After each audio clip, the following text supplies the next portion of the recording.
नमस्कार दोस्तों, स्वागत है हमारे चैनल फैक्ट चेक 99 में। आज हम पश्चिमी एशिया के एक छोटे लेकिन अत्यंत प्रभावशाली देश इजराइल के 10 रोचक और महत्वपूर्ण तथ्यों के बारे में जानेंगे। तो चलिए शुरू करते हैं। फैक्ट 1। तो चलिए शुरू करते हैं पहले फैक्ट से। ये जुड़ा है इजराइल की भाषाई विविधता से, जो आप कह सकते हैं उसकी सांस्कृतिक पहचान की असली नींव है। आपको पता है, इजराइल में एक नहीं बल्कि 2 ऑफिशियल भाषाएं हैं, हिब्रू और अरबी। और ये सिर्फ कोई कानूनी बात नहीं है, ये तो उस देश के कल्चर का एक जीता जागता सबूत है जहां यहूदी और अरब समुदाय साथ साथ रहते हैं। आप वहां की सड़कों पर चलेंगे, सरकारी कागज दिखेंगे या कोई पब्लिक अनाउंसमेंट सुनेंगे, हर जगह आपको ये दोनों भाषाएं साथ साथ मिलेंगी। ये दिखाता है कि उस जगह की विरासत कितनी मिलीजुली और दिलचस्प है। फैक्ट 2। अच्छा, अब चलते हैं दूसरे फैक्ट की ओर। ये आपको इजराइल की एक ऐसी ज्योग्राफिकल खासियत के बारे में बताएगा जो पूरी दुनिया में लिटरली कहीं और नहीं है। कभी सोचा है कि धरती पर सबसे निचली सूखी जगह पर खड़े होना कैसा लगेगा? वेल, इजराइल में जो डेड सी है उसका किनारा ही वो जगह है। ये समुद्र तल से लगभग 1400 फीट नीचे है। और मजे की बात यह है कि यहाँ का पानी इतना ज़्यादा खारा है कि आप इसमें बिना डूबे आराम से लेटकर तैर सकते हैं। सच में एक कमाल का एक्सपीरियंस है जो ऐसा लगता है मानो ग्रेविटी को ही चैलेंज कर रहा हो। फैक्ट 3। चलिए अब बात करते हैं टेक्नोलॉजी की। हमारा तीसरा फैक्ट इजराइल की उसी टेक्निकल पावर के बारे में है जिसकी वजह से आज पूरी दुनिया उसे स्टार्टअप नेशन के नाम से जानती है। तो इजराइल को स्टार्टअप नेशन क्यों कहते हैं? अरे, इसकी एक बहुत बड़ी वजह है। वहां पर कैपिटा यानी प्रति व्यक्ति स्टार्टअप्स की संख्या दुनिया में सबसे ज्यादा है। जरा सोचिए, हम जो वॉइसमेल इस्तेमाल करते थे, वेज जैसा नेविगेशन ऐप, पिलकैम जो शरीर के अंदर जाकर तस्वीरें लेती है, और हाँ, हमारी अपनी यूएसबी फ्लैश ड्राइव, ये सारी कमाल की चीजें इजरायली दिमाग की ही ऊपर। फैक्ट 4। लेकिन रुकिए, इजराइल का इनोवेशन सिर्फ गैजेट्स तक ही सीमित नहीं है। हमारा चौथा फैक्ट आपको बताएगा कि कैसे उन्होंने पानी जैसी एक बेसिक जरूरत को मैनेज करने में एक तरह से क्रांति ला दी है। ये आंकड़ा सुनिए, ये आपको चौंका देगा। इजराइल अपने 90% से भी ज्यादा गंदे पानी को रिसाइकिल कर लेता है। जी हां, 90%। ये दुनिया में किसी भी देश से कहीं कहीं ज्यादा है। और ये कमाल उन्हें मजबूरी में सीखा, क्योंकि वहां पानी की बहुत कमी है। ये टेक्नोलॉजी उनके लिए एक लाइफलाइन की तरह है। इतना ही नहीं, वो अपने पीने के पानी की 70% जरूरत समंदर के खारे पानी को मीठा बनाकर पूरी करते हैं, जिसे डिसैलिनेशन कहते हैं। फैक्ट 5। अब आते हैं 5वें फैक्ट पर।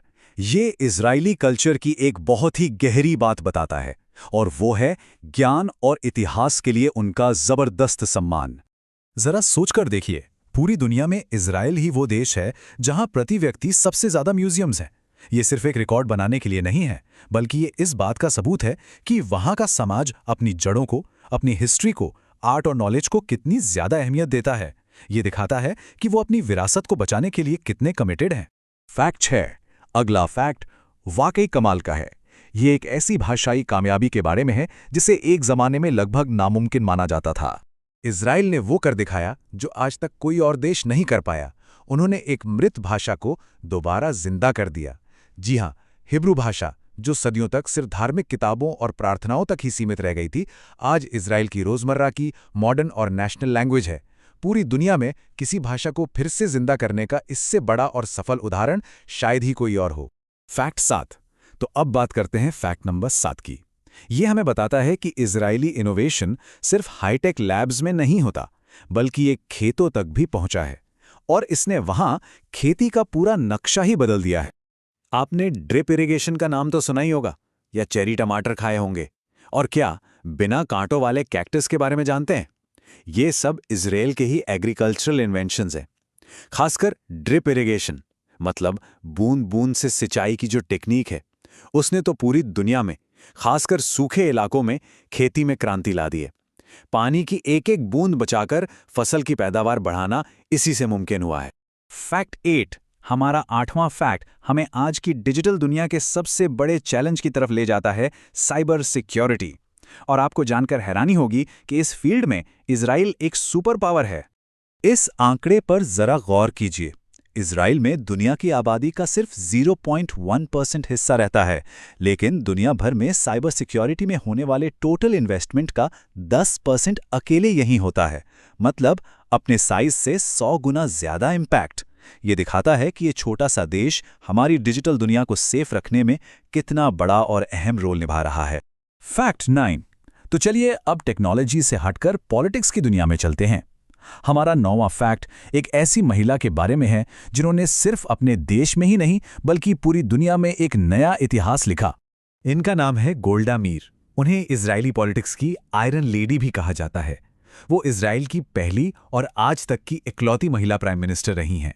उन्होंने अपनी जबरदस्त विल पावर के दम पर देश को लीड किया। और ये जानना भी जरूरी है कि जब गोल्डा मेयर 1969 में प्राइम मिनिस्टर बनी तो वो पूरी दुनिया में किसी देश को लीड करने वाली सिर्फ तीसरी महिला थी।